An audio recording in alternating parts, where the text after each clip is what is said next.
you want me to introduce You can myself, do or it. okay?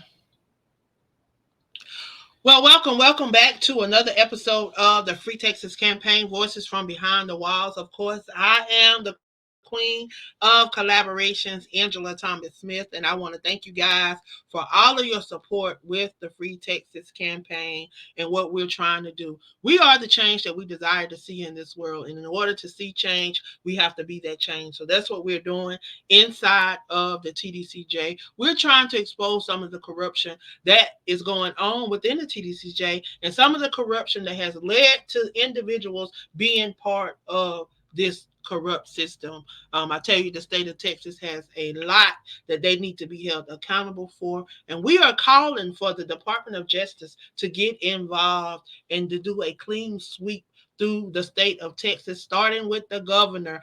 I will not back down. I will not let it go. That's what I desire to see. And until change come, you will be hearing from me. So if you are not supporting the Free Texas campaign, I want you to go over, make sure that you are following us on YouTube. Make sure that you're following us on Facebook, speaker.com, so that you can catch these episodes as they come forth, because there are many stories just like the one you are about to hear. If you would, sir, if you would please come on up and introduce yourself and allow people to hear what it is you have to say on today. All right, thank you, Angela. I appreciate you having me on your show. My name is Elias Flores Jr., and I was convicted of capital murder, and I made a lot of bad choices in my life, and I was, I guess you could say, kind of in the game, and I sold drugs, and I am guilty of those crimes. But in that process, I started meeting other individuals, and I met this guy that he apparently was an illegal bookie, and we placed bets in Las Vegas. And so I met this particular individual, and the group that I was associated with basically invested in this guy. It's like what they gamble right now is it was illegal when I got arrested. So the issue at hand was I went to go visit him on July 9th, 1992. I've been incarcerated a little over 31 years as a present, and we were supposed to talk business, but other things happened. Other things transpired that day, and he was killed in his house. And so from that point on, I basically left the house because it was over money. But I'm not. I grew up lower. I really grew up middle class, and I never. I don't think people understand what capital murder actually means under my law. So I'm going to explain it just a little bit. So a capital murder under the Texas scheme in the time that I got incarcerated was you're either committing a robbery, a burglary, a rape, and the commission of murdering somebody, or you kill two or more people, or you kill a peace officer. Okay, and so in this case, they basically said I robbed or committed burglary, and then I killed this individual, which I didn't. But that's the storyline. So I get a pre-indictment, and so I guess they put a warrant out for my arrest, and I basically left San Antonio. I went to Corpus for a little while, and then when I came back, I was arrested on September 15th, 1992 for capital murder. I am currently at the McConnell unit here on Beeville, Texas, and when I got arrested, they treated me okay as far as when they arrested me, because when I had got arrested for the other drug charges that I am guilty of, they beat me up. So I get to Fair County Jail. I get interrogated by two detectives, and one was named Marin, Detective Marin, and Head Detective Baker. and they told me that they wanted me to make a statement. And I told them that, I'd like to have a lawyer present. And I said, no, you don't need a lawyer. You can give us a statement. And at this particular time, I had become dependent on Xanax because I had anxiety attacks and panic attacks. So I was seeing a psychologist and a psychiatrist at this time. And I had told them, well, if I can have my medication, I'll give you a statement. Because before that, they told me if I didn't give them a statement, that they would make sure that they kill me and give me the death penalty.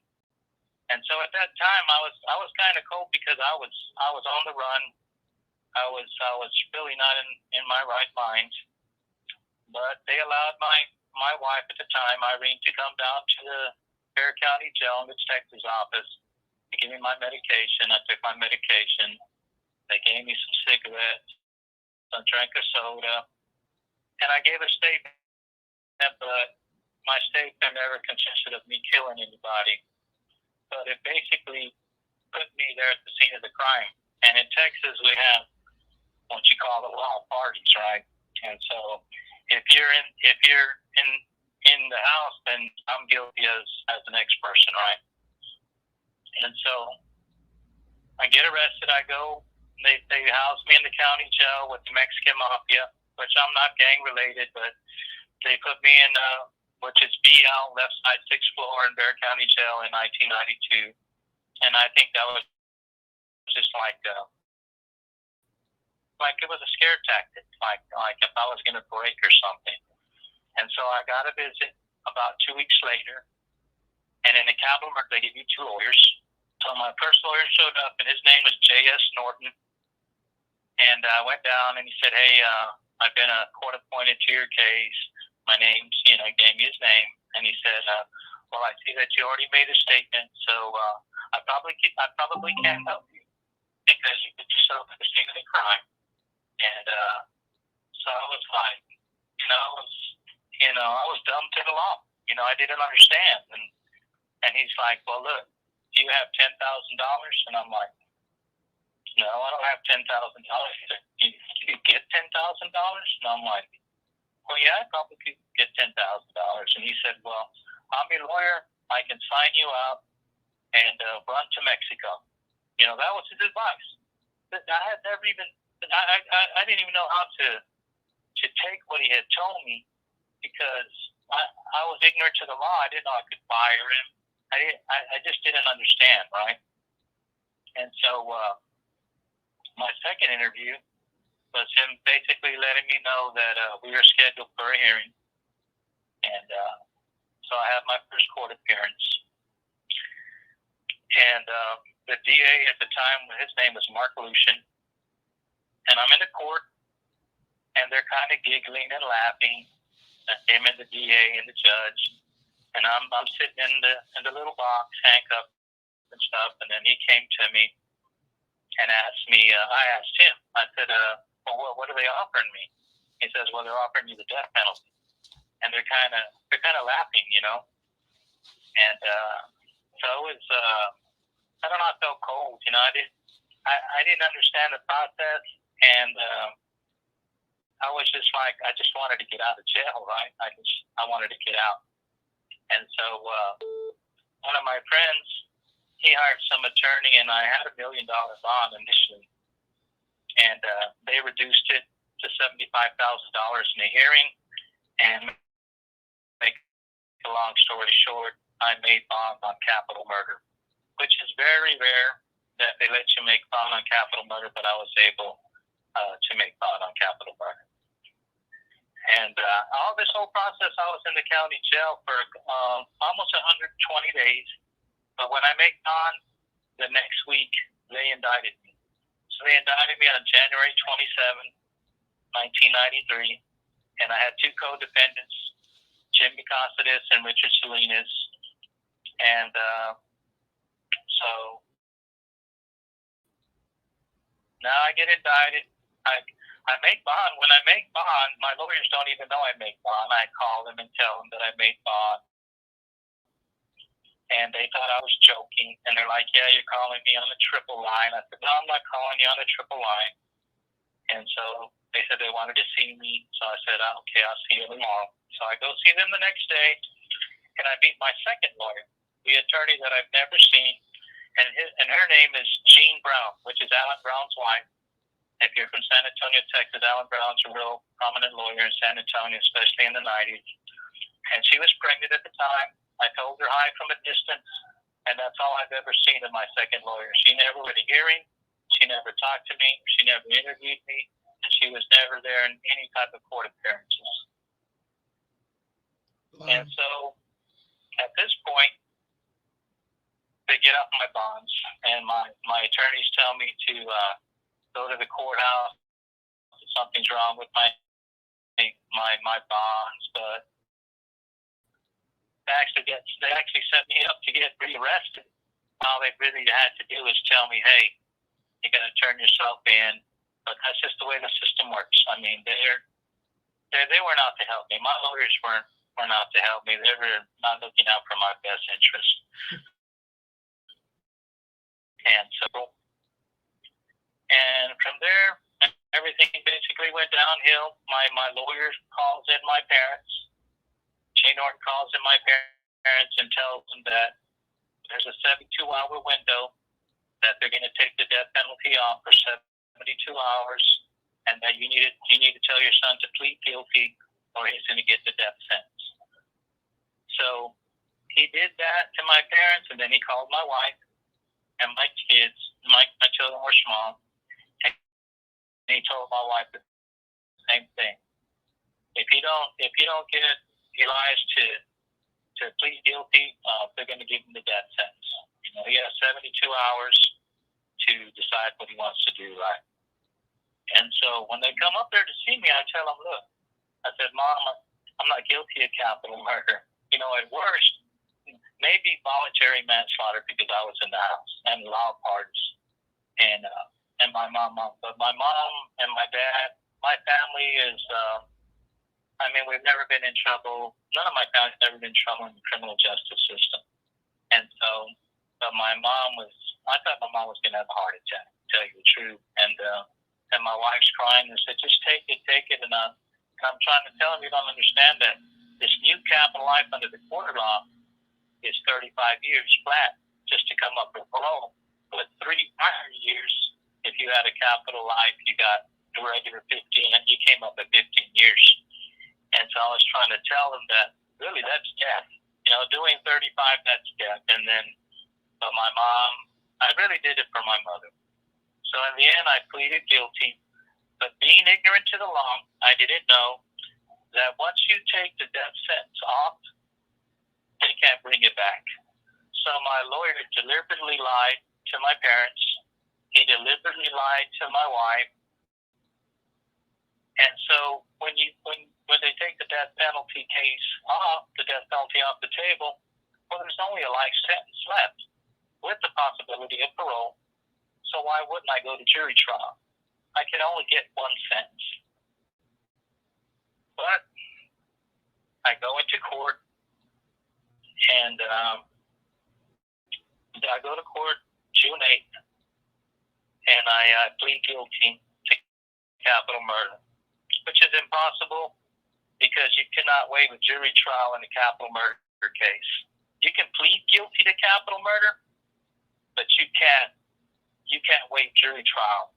See, the laws that they implemented at that time was if they found you guilty, the jury finds you guilty, they'll skip the penalty phase because some of the judges or they'll decide, and the DAs will decide, hey, we're going to take off the death sentence. So see if he'll sign for the life. So that way you skip the penalty phase. But in my case, when Terry McDonald was reading everything out loud, he was saying, is there a statement from Flores? And the DA, my lawyer said, well, they didn't like everything that was on it. And that's because I never pleaded it. I never said I killed anybody. I never told them that I wasn't guilty of capital murder. And so, of course, the judge says that I have to follow the plea bargain agreement. And so they had a bunch of papers scattered, signed here, signed there. I really didn't have time to read everything because it really just happened so fast. And so I signed for I thought was a capital I, but after I had my paperwork, it's actually saying that I have 35 years. And but on my judgment and sentencing, it has life and it has 35 calendar years, which is it's not possible because that's two different sentences. And my co-defendants, well, they had offered him a deal. He backed out because he was supposed to testify against me, but he didn't. He ended up giving an aggravated life. He did 21 and a half years, and he was released August 2014. He did get me arrested for violating parole, and I actually don't know where his whereabouts are at this time. My other co-defendant, Richard Salinas, he received no time at all. He never served no time for the case at all. Wow. Really? And my lawyers, after I got my paperwork and I started investigating my case, I found out that my lawyers combined didn't even have 8 years of experience. And one of my lawyers was a family lawyer. The other lawyer is a Tdcj lawyer. They had never done a high-profile case.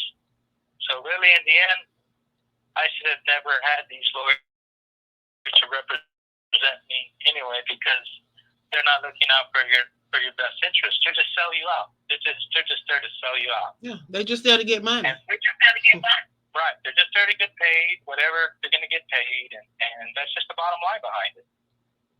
And then I looked at my subpoenas, and in my subpoenas, have you ever heard of Fred Zane? You said Fred Zane? Yeah, Fred Zane.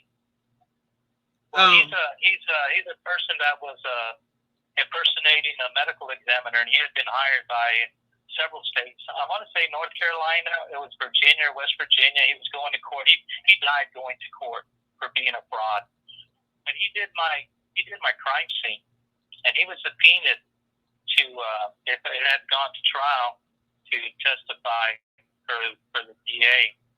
And as far as physical evidence in my case, there's no DNA, no affirmative finding of a weapon, no enhancement, no fingerprints, no footprints, no stolen merchandise. They tore up my house, they tore up my parents' house, and I have no fine. Okay. The other thing was when you try to, I got denied a direct appeal, which is violation of my constitutional rights. So I never had a direct appeal. I never had a PDR. So I had to file an 1107. I file 1107. I get a hearing, but of course I'm not allowed to go to my hearing. It goes to Criminal Court of Appeals in Texas. It gets shot down.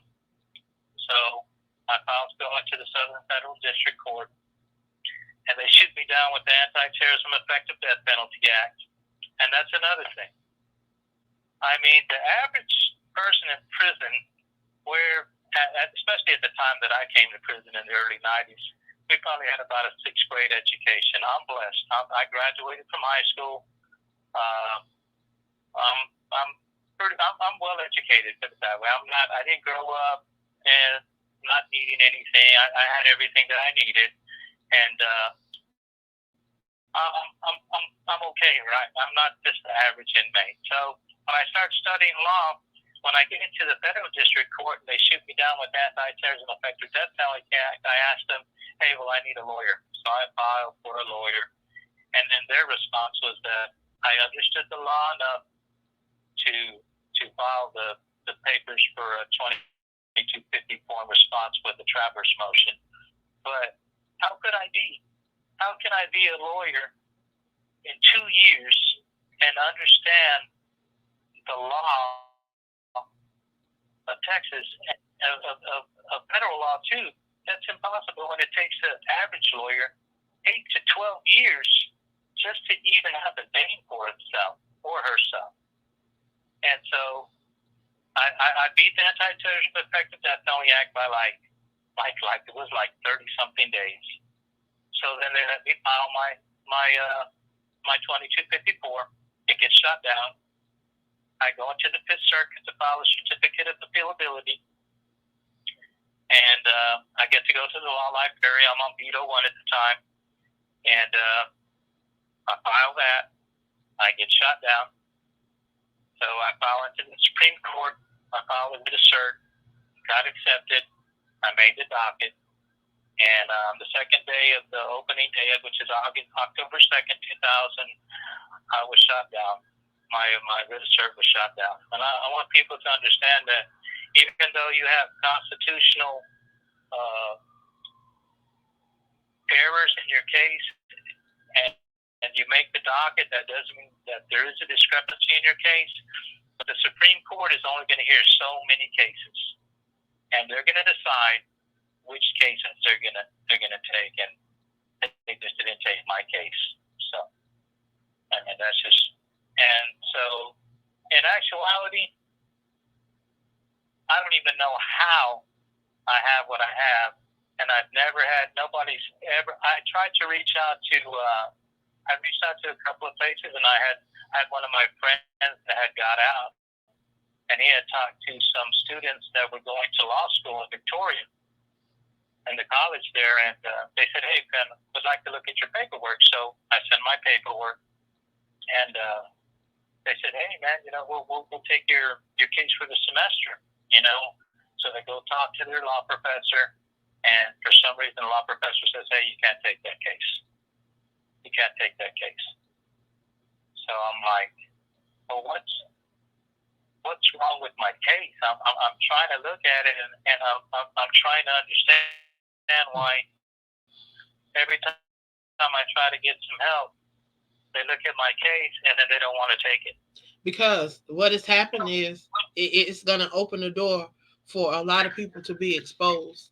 A lot of people erred. A lot of people messed up, and I can guarantee you, if you do the trail, and there's a trail because there's a pattern, and if you follow the trail, you follow the pattern, it's going to all lead back to the same people. It's going to all lead back to the same departments, and that's what they're afraid of, because there's a lot of cover up going on in Tdcj, the judicial system in Texas, period. There's a lot of cover up. The DA's office, there's a lot. Even judges are involved. There's when a judge can write an inmate and tell them that if their story is true, then they should not even be locked up, and that they need to apply for an F1, immediate release. If a judge can tell you that, then why can't he walk over to wherever the F1 is supposed to be completed at, or why he can't just render that verdict? Because they don't want to go against their counterparts. They don't want to go against those people that they know are in error, so they're trying to find ways to cover up. Cordell Drummer, he's over at the Connolly unit.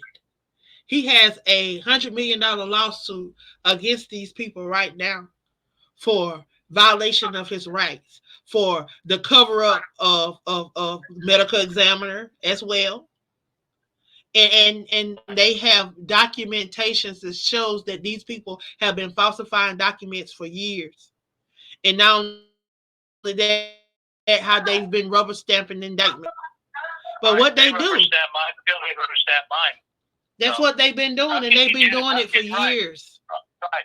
You couldn't indict me in 113 or 14 days before I make bond, but as soon as I make bond, you indict me the next week. How? I was in the county jail all that time, but you couldn't indict me for capital murder. That's what they do. But as soon as I make bond, you indict me the next week. And that's what they have been doing. And it's time for people to take notice, and people to know that this is what they're doing, and it needs to come to a stop. So, what is your plea for the people today?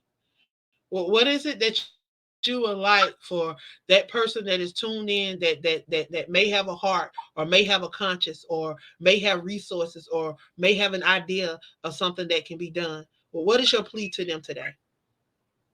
My plea today is just for somebody to have mercy and help see with my case, as far as I feel that my plea bargain is not valid. It's not valid because you can't waive a jury trial in a capital murder. You can't. But even though they say you can, and you file this paperwork or you ask the attorneys, they just tell you, well, I can't take the case. Everybody tells me they can't take my case. I don't understand. Or if they say, well, I need $100,000. And I say, well, what kind of guarantee do I have? And there's no guarantee. We're going to give you no guarantee. And so, and in this whole process, they had me down as Mexican Mafia, which I'm not Mexican Mafia. They had me down as a hitman for the Texas Syndicate or the Mexican Mafia. See, they're killing me with that. Every person that every person that I've interviewed that has been of Mexican heritage, that's what they've said. They implement everybody as Mexican Mafia, everybody as a hitman. You are the fifth person that have come on here and said that. Like this is a profile that they're using to get these people and to hem these people up. Like alone, it needs to be an investigation. That's crazy. Like these families, like I don't understand how. Look, I'm telling everybody to have a family member to please get involved in what we're doing here with the Free Texas campaign. Get on social media, follow us, see what we're doing. I am coming to Texas.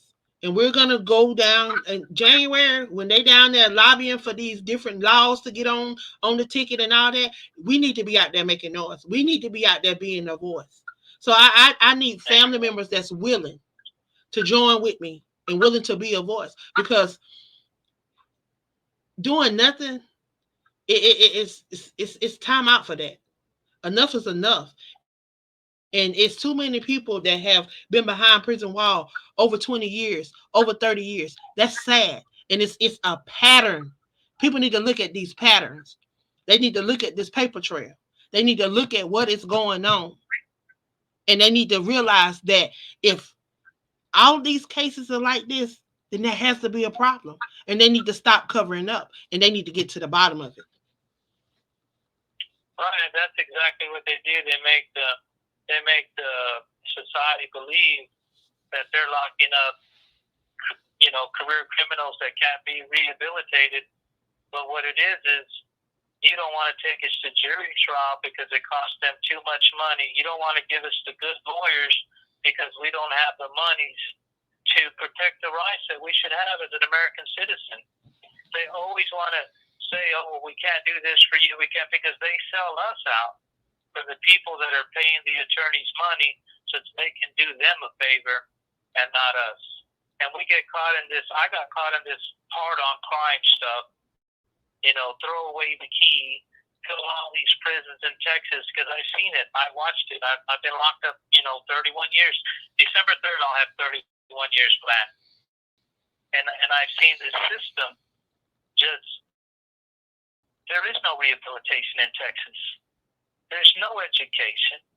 There's no college on the unit that I'm pressing me on.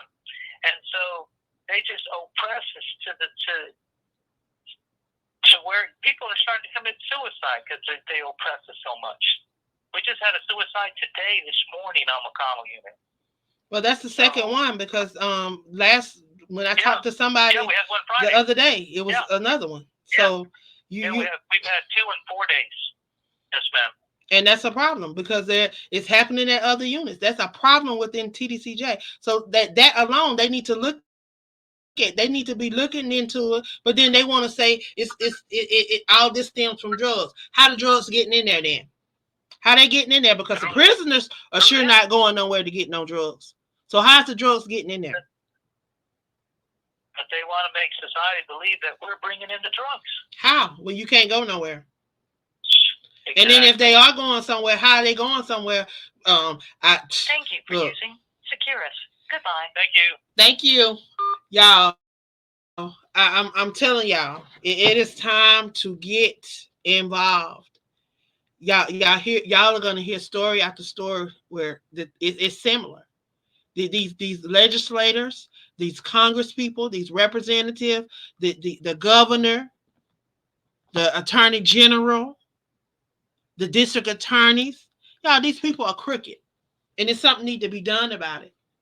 The citizens of Texas need to stand up and say enough is enough.